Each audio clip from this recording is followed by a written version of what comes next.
Good morning, everyone. If you'd just like to take your seats and just bear with us just for a few moments, and we'll begin with the opening ceremony. Thank you very much.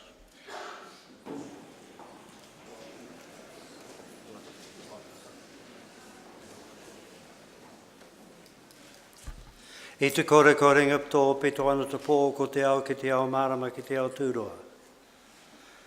Nā ka kore te whiwhia, kore te rawe, kore te tāmawa, kore te kerikeri, kore te matua, ko māku e moe mahora nui Atea, ka buta hānui oraki. No hānui oraki ko tāwhiri a Mātea, ko tū te raki whānoa. Nō nei tārai ka huria te ao nei mō tātou tēni uri.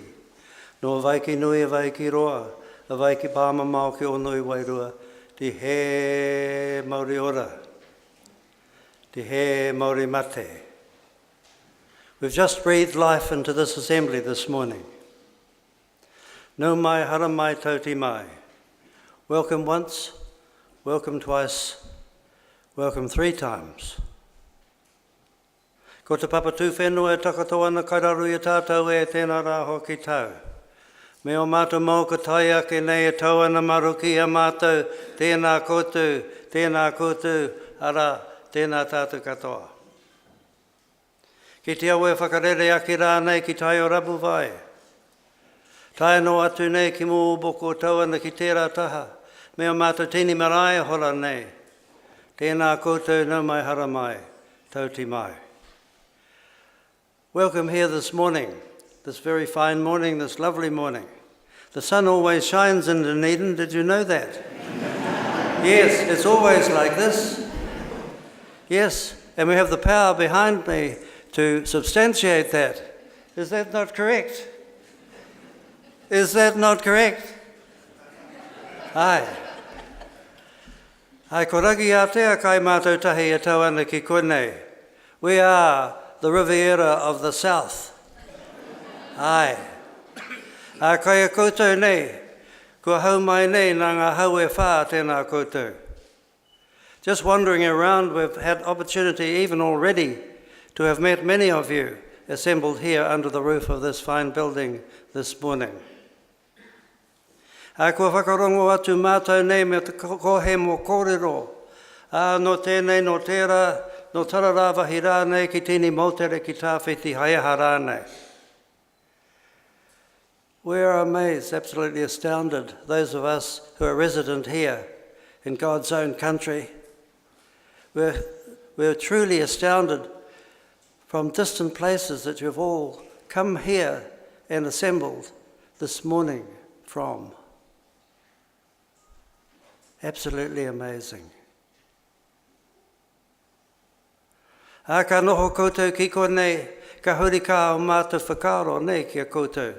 Nā tā wāhi e umai koutou nei ki mua i tō mātou aroaro i tēnei atu. And so it gives us time to reflect as we look into the eyes of the audience and we behold what we see. And we think of what is happening back at home, where you come from at the moment. Ai.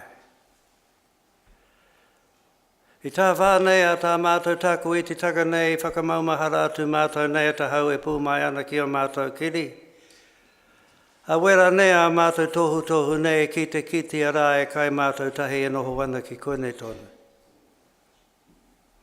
And the mind travels back in time, 80 years perhaps in time. Our age, the voice that speaks to you today. And the signs that have come from afar and have met us. And we have seen the signs and we've understood them. So ka huri kia mātou whakaro ki wera ato kai tātou tahi e noho ana ki konei ki mui o mātou nei a tēnei ata. And so we give thanks for us to have been enabled to join together and assemble for this gathering over the next few days from all parts of the world. Ko te wā nei e tau mai ana nei ki a mātou nei ki a whakarongo atu tātou ki a tātou i tā tātou tata tū kōrero. We will have vast opportunities to speak to one another informally, as well as to listen to the wise ones, whose task is already set, to instruct us and to give us food to debate. Ki tara rāwahi rā nei, tā mātou tōrua e tau ana. And so down here we have 3 messenger birds, and they give us signs of what is happening from all over the world. We have Kia. Kia is a mountain parrot. Kia lives in the lonely places far up on our glaciers, and in those places where the vegetation is very sparse in places, the alpine and subalpine species flourish. Kia is the cheeky one. Kia is our guardian of the daylight hours. Kia collects all the messages that he or she hears and sees and feels during those daylight hours. And Kia is also the first to wake in the morning and the last to go to bed at night. So he or she has a very, very long vigil. And when twilight comes, and when the sun begins to sink into the west, Kia calls all the messages that he or she has heard or received during the daylight hours to Mopo, or Ruru, the owl. And the owl is our guardian of the night. And the owl collects all the messages that he or she perceives or feels during those evening hours, and stores all of those along with Kia.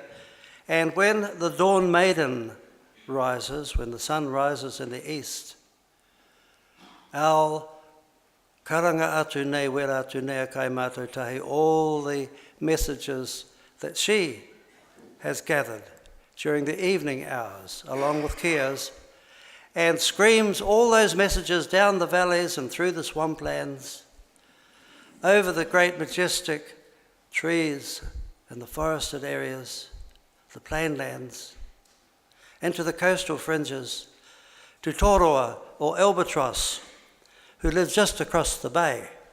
I don't know whether I'm pointing in the right direction or not at the moment, but just across the bay. And Toroa is our international messenger bird. The albatross wings her or his way to many places. And albatross collects all the messages from along the coastal areas and fringes, along with those of Kia and of Moorpork. And finally, albatross wheels around and flies across the seas and to lands far beyond with all the messages.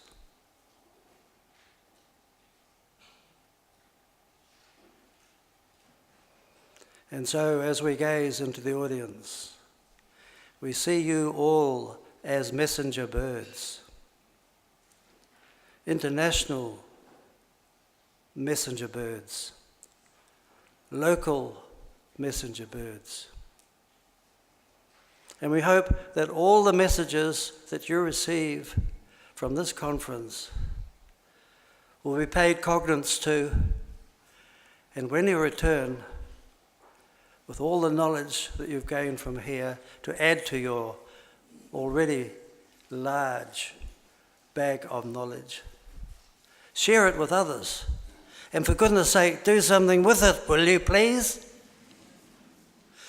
Nō reira, ka nui tā mātou karanga atu nei kia koutou a tēnei ata. So it's really good to see you here this morning.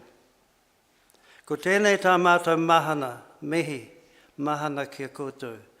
This is our warm welcome from the Indigenous people of the area, those of us whose ancestry goes right back to the beginning of man's first footsteps in the area, to the time when others arrived, the sealers and the whalers, and we came mixed up, and some of us looked like the perfect cup of tea, yes, just like Bushell's tea, yes, and to the time when the gold rushes flourished here and our Oriental friends arrived. And now, with all the airliners arriving and other people arriving, we've truly become an international community here in Dunedin as well. And we welcome you all, every one of you. Those of you who have kept the fires burning here, e te mea, e tawana kai muri iau, tēnā koe, tēnā koutou hoki, and to the pai that is behind me. The ones that make it happen are the ones that really count. We call it ahika, or those who keep the fires burning. No matter from where you come, it is what you add to a community that is most important. Nō reira, tūtira mai ngā iwi, o te reo o tō tātou, waiata a tēnei ata. And so it is customary, if the speech is good enough for welcome, the Indigenous welcome to you all, it's good enough for a song.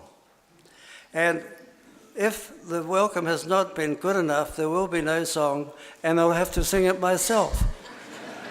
So,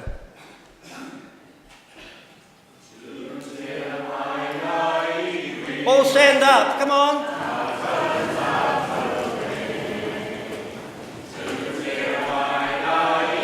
Let us all stand up.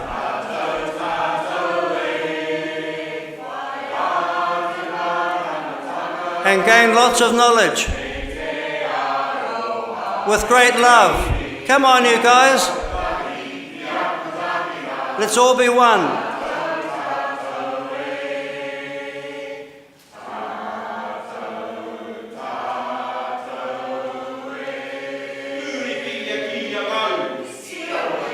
E noho. Sit down.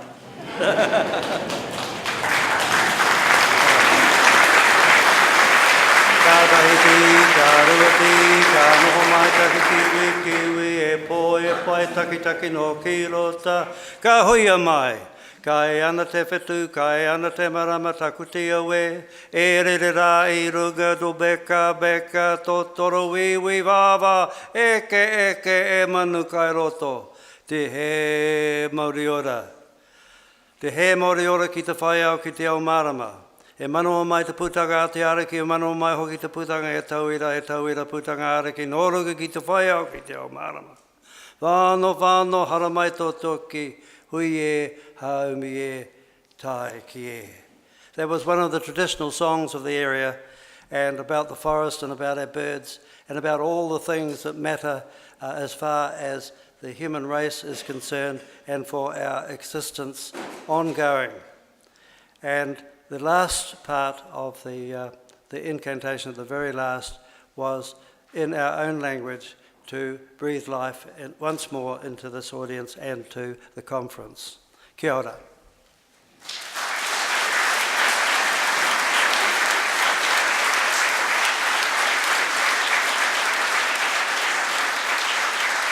Kia ora, Hoata. Thank you very much. I'd like to welcome His Worship the Mayor, Mr. Dave Cole. Thank you.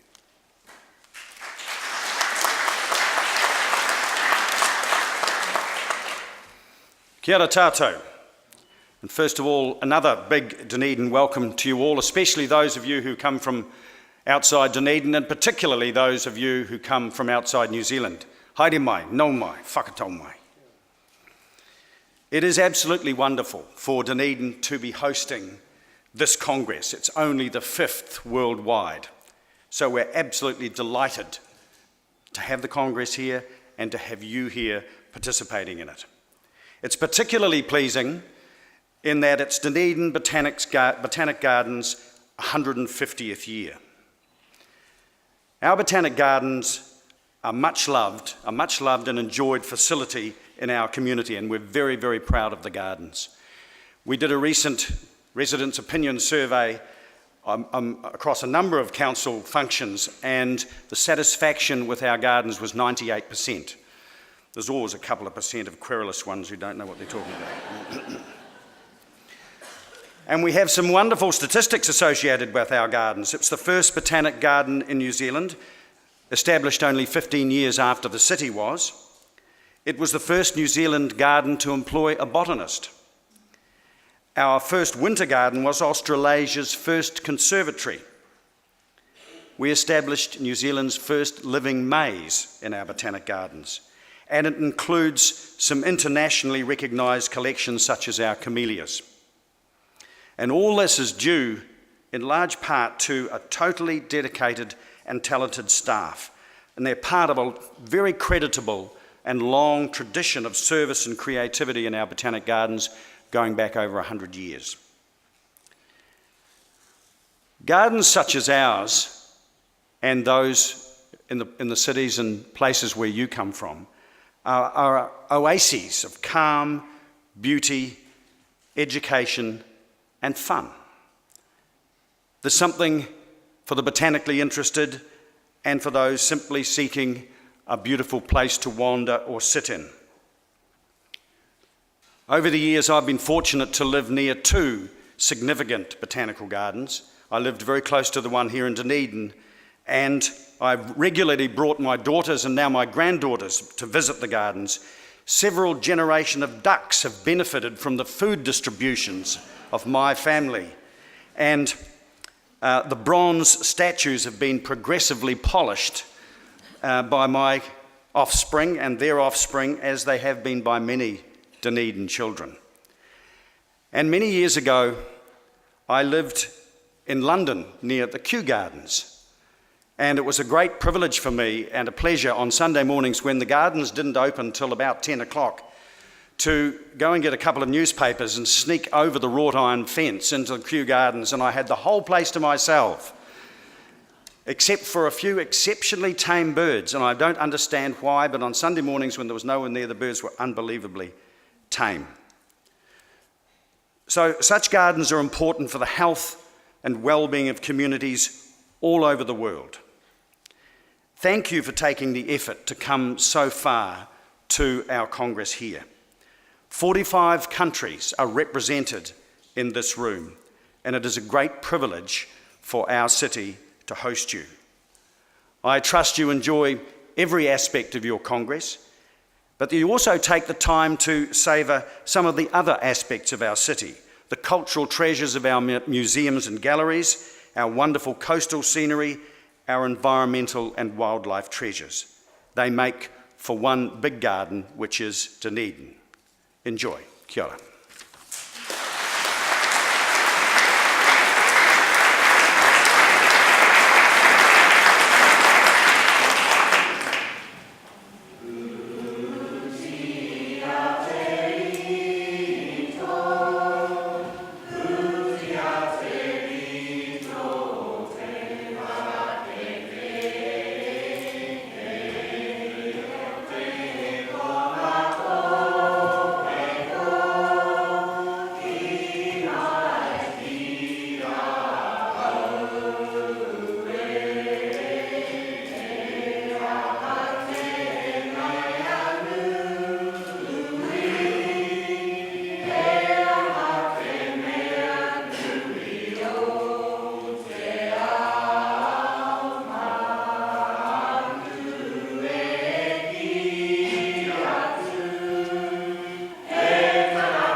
Just before you folks go, I'd just like to thank you very much for being with us this morning, and supporting the Mayor. And this is the DCC Waiata Group. Thank you. Kia ora.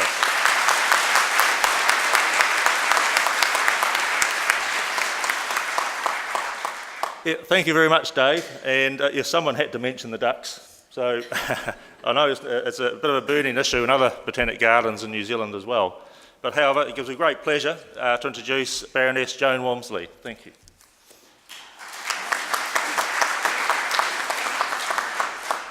Well, thank you, Alan, and good morning, everyone, and welcome to the 5th International Botanic Gardens Congress. And first of all, on behalf of BGCI, may I thank you, Huata, and Your Worship the Mayor, for the very warm welcome that you've given us this morning, and of course the singers, who I'm afraid have just left us. And many thanks to Alan Matchett and his team at the lovely Dunedin Botanic Gardens for the wonderful welcome reception last night and for all the efficient arrangements for the Congress. And thanks to you, Your Worship the Mayor, and the City of Dunedin for your welcome and the use of these excellent Congress facilities. Everybody has been admiring them this morning.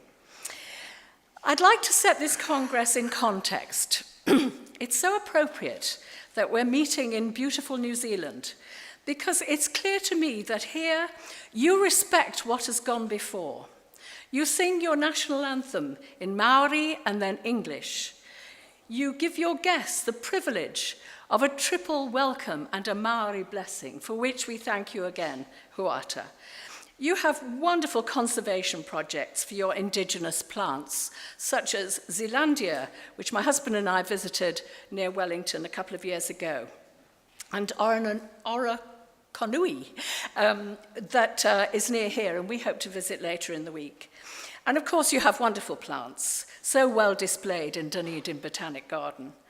And from what I saw at the garden yesterday, with so many children and families, you were determined that the next generation of New Zealanders will follow your example. Good job, Alan and team.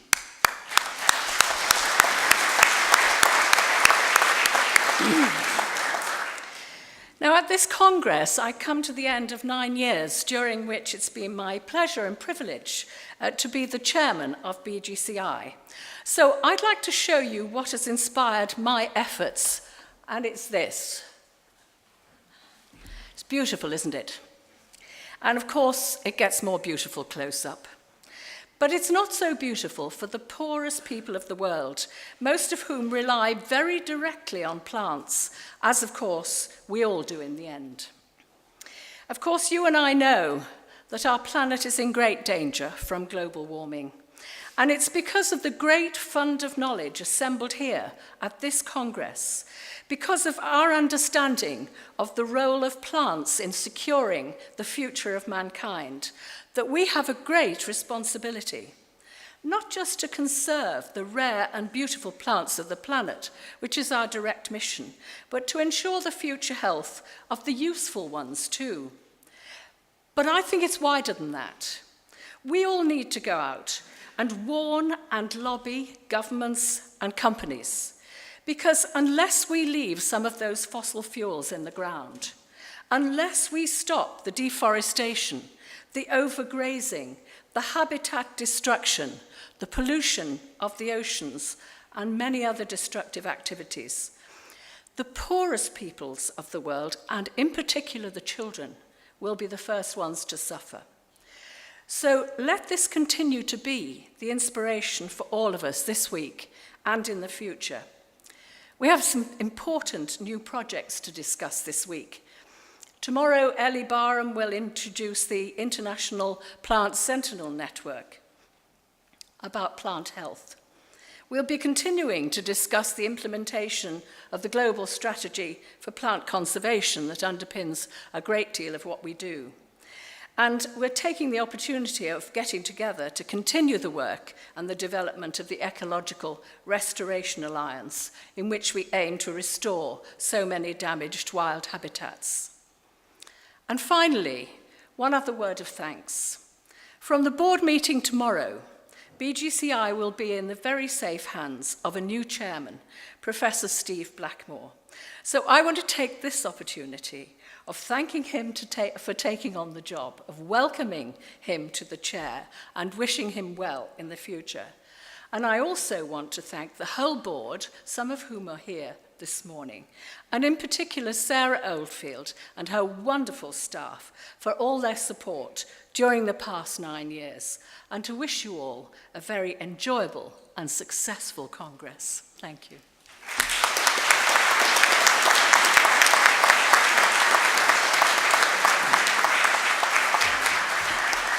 Thank you very much, Berenice. I'd like to welcome Sarah Oldfield, and thank you.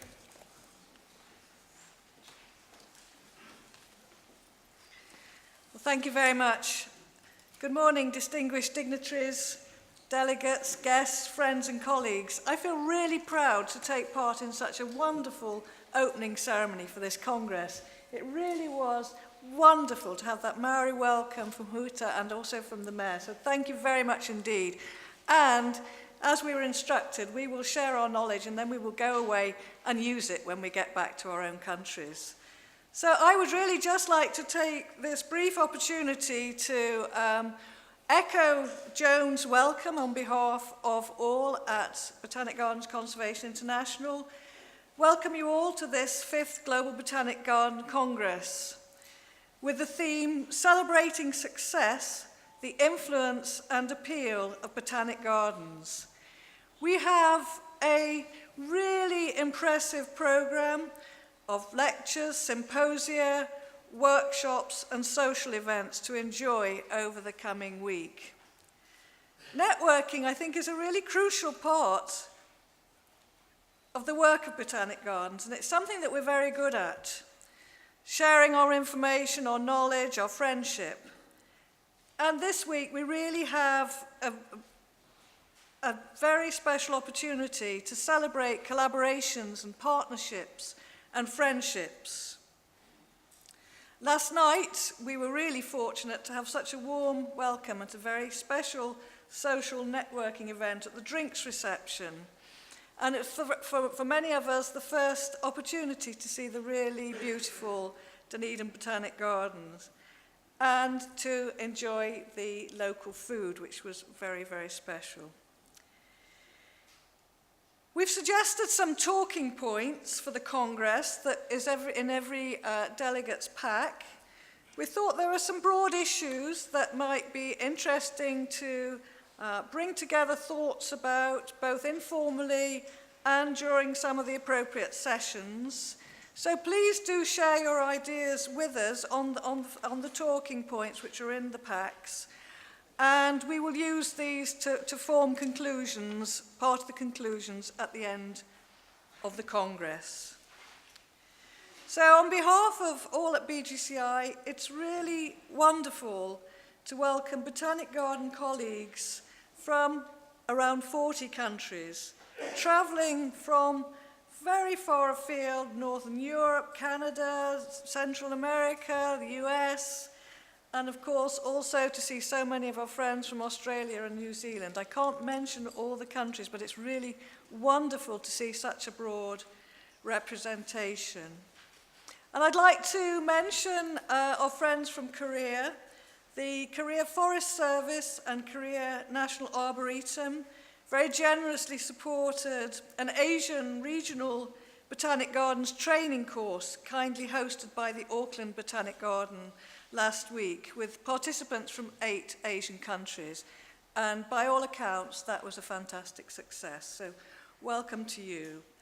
I'd also like to welcome our participants from China. And we have a delegation from the State Forest Administration headed by Dr. Liu Yawen, and I think that just shows the importance that the Chinese government places on the role of botanic gardens in plant conservation. So I'd like to welcome each and every one of you individually. But really, I think it's just a wonderful opportunity for us all to come together. And I'd like to very briefly thank the Dunedin City Council. I'd like to thank, of course, the Dunedin Botanic Garden and Alan Matchett for all the hard work that's gone on behind the scenes. I'd also like to thank Begans and Anne Duncan for helping with us to bring together the Begans and the BGCI congresses at this time. And all who've taken part in any aspect of the organisation and bringing together this Congress, and of course all the BGCI staff, and I really would like to thank Susan Sharrock, who's done a lot of the organisation on behalf of BGCI. So I wish you all a thoroughly enjoyable and productive Congress. I know we're going to have a truly enjoyable and productive time, so thank you all very much for coming to be here.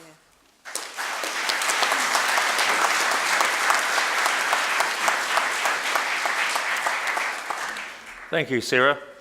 And Sarah's touched on an important point there in relation to the Congress here with the joint collaboration of Botanic Gardens Australia and New Zealand and Botanic Gardens Conservation International.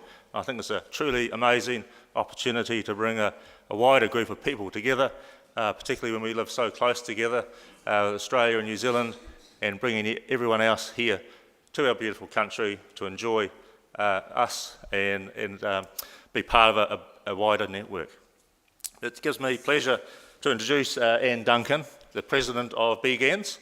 And Anne in the past, because many of you won't know Anne as much as Sarah, of course, her work, but Anne has been the Director of the Australian National Botanic Gardens from 2006 to 2009, and has been the Chair of the Heads of Australian Botanic Gardens from 2007 to 2009, and has led its initiative to develop a strategic platform for the role of Botanic Gardens in responding to climate change. But yeah, I'd like to introduce Anne. Thank you, Anne.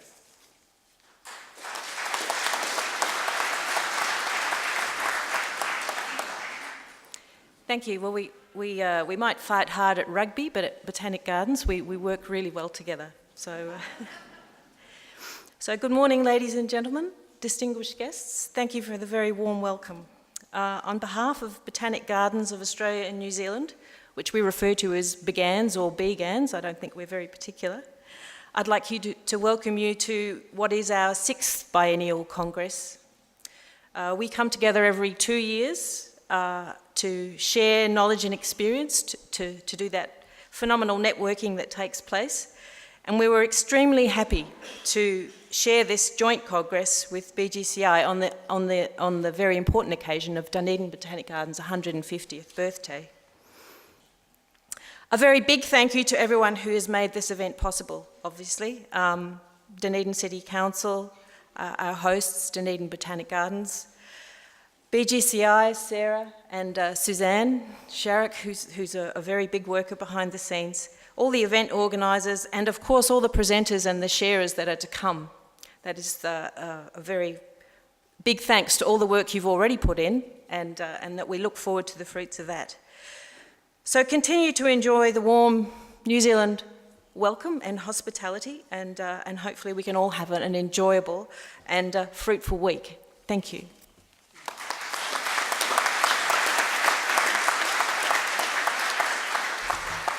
Thank you, Anne. At this stage, I'd like to introduce Emeritus Professor Sir Alan Mark. Alan is undoubtedly one of New Zealand's most eminent botanists, ecologists and conservationists.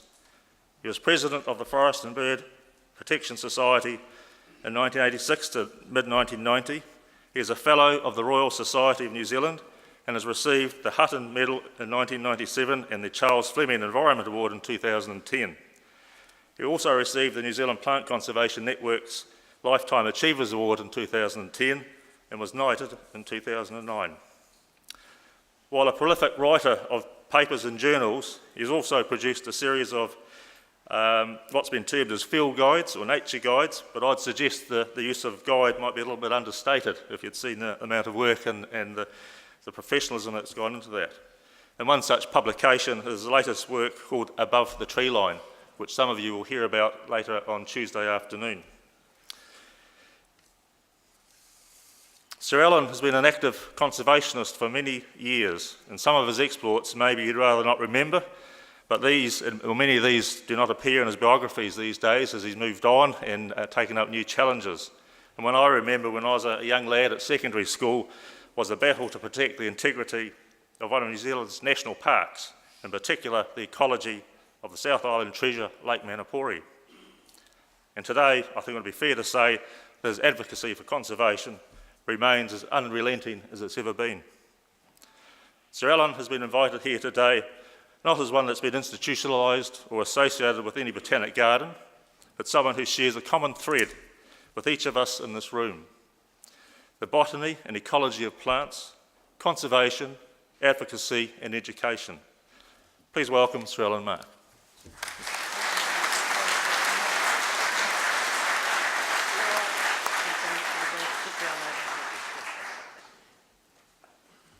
Kia ora tātou. Thank you, Alan. Distinguished guests and delegates from here and abroad. Thank you for the privilege of talking to you shortly this morning.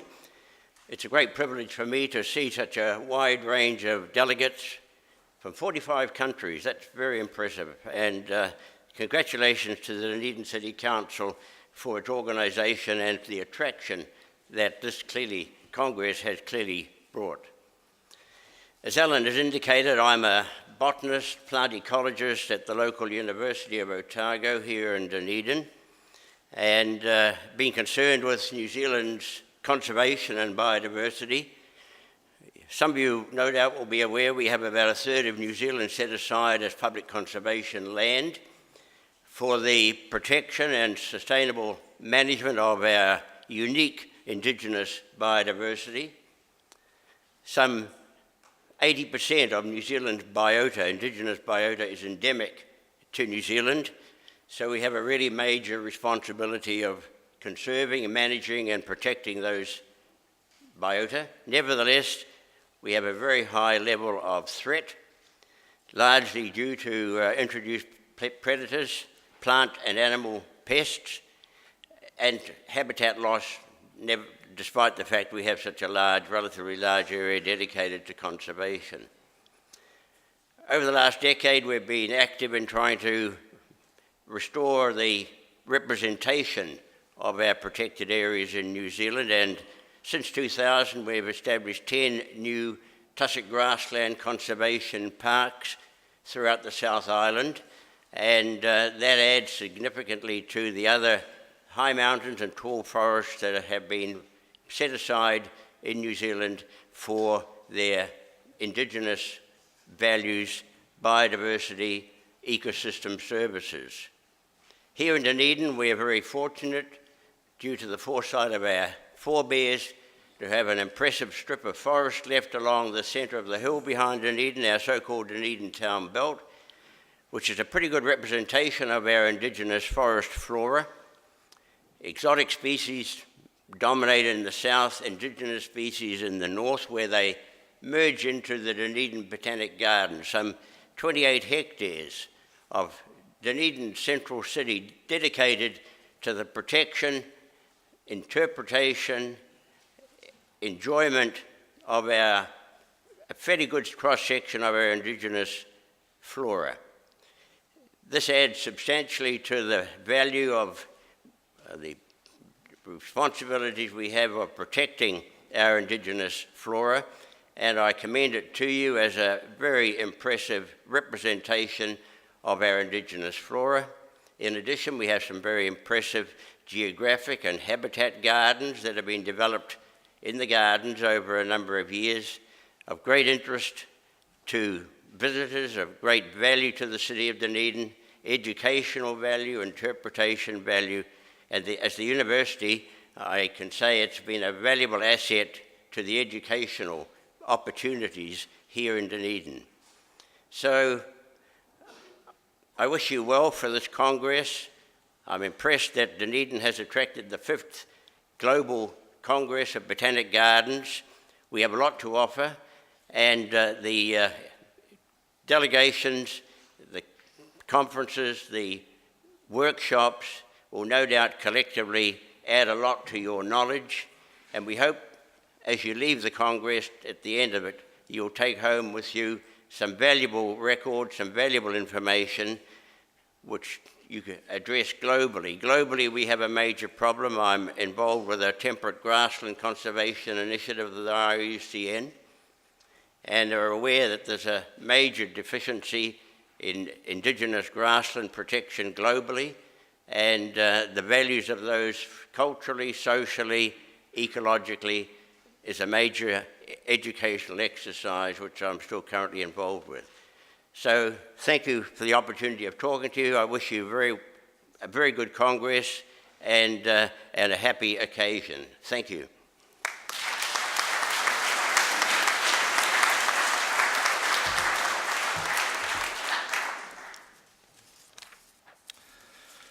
Thank you very much, Sir Alan. At this stage, we have a short video to look at. Unfortunately, one of our guests who originally had agreed to come to the Congress, Dr. Brulio Dias, is unable to be with us, so he kindly offered to provide a short video presentation, and we will look at that now. Thank you. You might want to...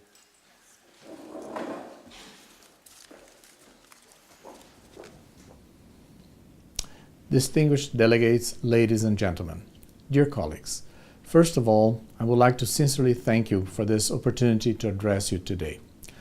I regret that I cannot participate in person in this 5th Global Botanic Gardens Congress, and the first that is being held in the Southern Hemisphere. The Global Strategy for Plant Conservation, or GSPC in short, has always played an important role in your gatherings. At the first World Botanical Gardens Congress in 2000, you welcomed the important decision made by the Convention on Biological Diversity in its 5th meeting of the Conference of the Parties to consider developing a global plant conservation program linked to the Convention. This was instrumental in seeing that the Global Strategy for Plant Conservation was adopted in 2002.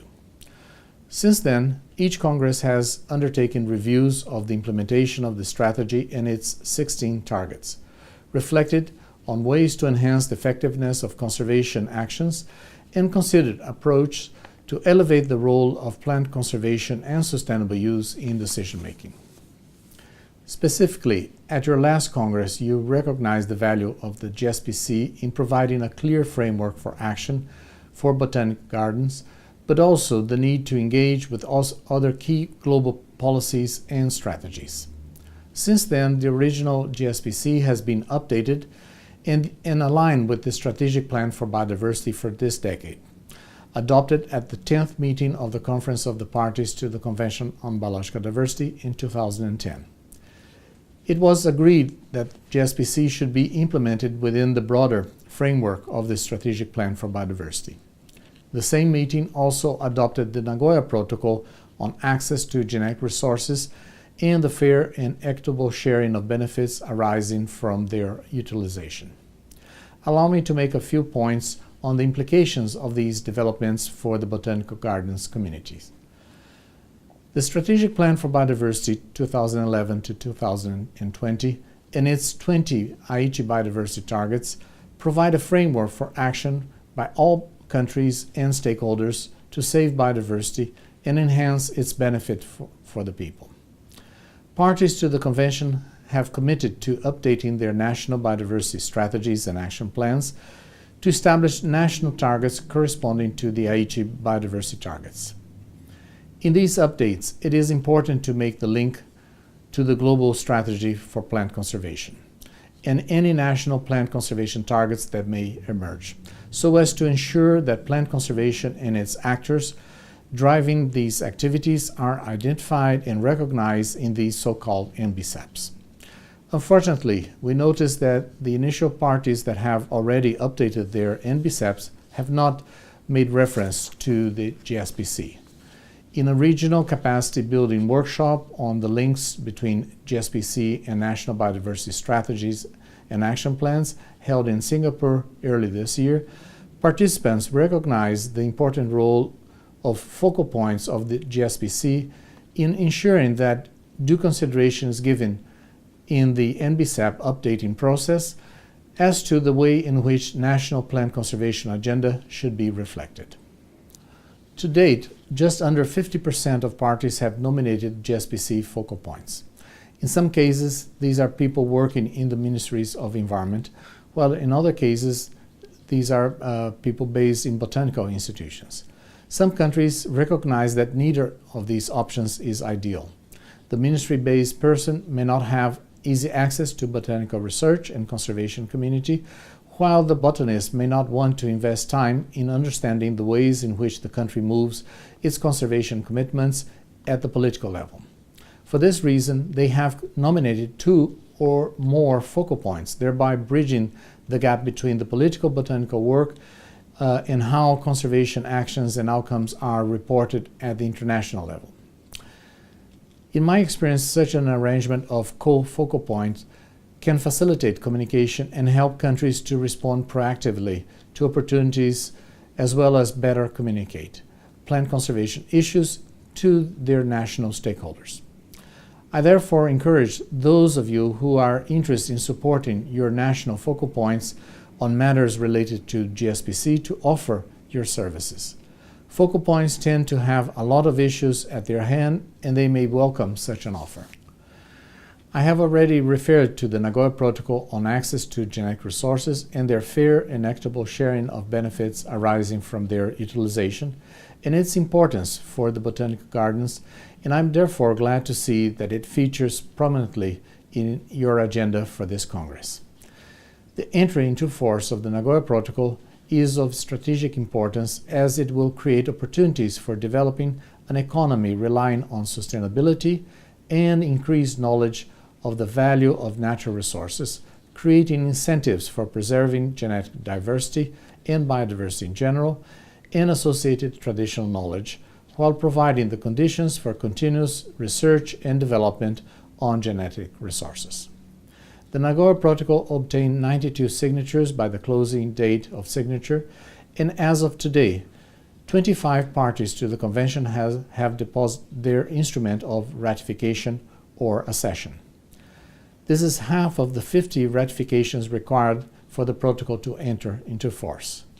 We are also aware that a significant number of countries are in the process of finalizing their national level procedures towards ratification, and it is clear that the momentum is building to bring the protocol into force ahead of the 12th meeting of the Conference of the Parties, so that the first meeting of the parties to the Nagoya Protocol could take place in October 2014 in South Korea together with COP12. The Nagoya Protocol aims to create a new enabling environment in which innovation and multi-stakeholder collaboration is fostered. Implemented effectively, the protocol provides an opportunity for users and providers of genetic resources and associated traditional knowledge, fulfilling their respective obligations to work together to achieve the 3 objectives of the CBD. I am aware that many of your institutions are engaged in examining the consequences of the Nagoya Protocol for your respective countries, and I'm confident that legal certainty, clear and workable ABS procedures will be established in the near future. COP12 will be reviewing progress made in implementing the Aichi targets framework and the broader biodiversity strategic plan for this decade, which includes the GSPC. I count on the support of the botanical community for this exercise in helping us identify and agreeing on the implementation roadmap for 2020. In closing, I would like to thank in particular the members of the Global Partnership for Plant Conservation, its chair, Peter Wise-Jackson, and the Botanical Gardens Conservation International for the energy and creativity in pursuing the implementation of the global strategy for plant conservation. I would also like to thank the many other organizations engaged in implementing the global strategy for plant conservation on the ground and within their respective contexts. It is good to see this vibrancy and enthusiasm gathered in Dunedin. And finally, I wish to thank BGCI and the Dunedin Botanic Garden for inviting me to address you with these remarks. With this, I wish you fruitful discussions over the coming days. Thank you.